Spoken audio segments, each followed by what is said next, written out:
Alright, Mr. Pfeiffer, now we're into sand. Again, I got the lines on there for alignment purposes. You can see on the left you were aimed way right. Now you're pretty much square, if not just a little left of the target, which is ideal for the bunker.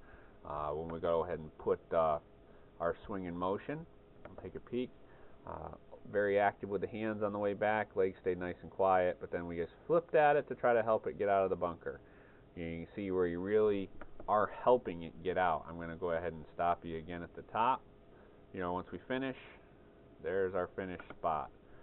Now when we look on the right and we start looking at this swing, we've made a good motion getting the club up again, but we're making it with our shoulders. We drop the hands down and extend. In position of what we're talking about, you can see how your upper body's done a lot more of the work, which is what we're really looking to try to get done. Ball gets out. As a whole, this is much more consistent than what we're trying to do before. Before it was very handsy. Now we're actually getting a little more rotation to get that ball out. Again, even though the result might not necessarily have showed positive results today when we were out there, the swing itself is much better.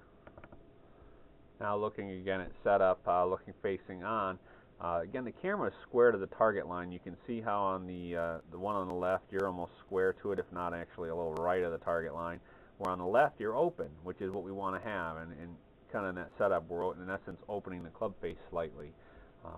Much better setup. We put this slow motion. We're going to see that on the way back, it's very much just your wrists. We'll stop you there at the top. You see, you really didn't turn your shoulders very much, but the wrists have broken a lot. The club's almost hitting your shoulder. Now on the way down, you flip your wrists and look at where those wrists are. Your body is barely moved. Shoulders have barely rotated through.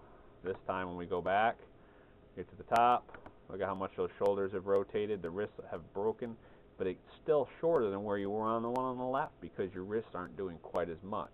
And on the way through, we release all the way. Those shoulders have rotated. Your head has stayed down. The legs are staying nice and quiet. As a whole, so much better. Got to say, it really shows a tremendous amount of improvement.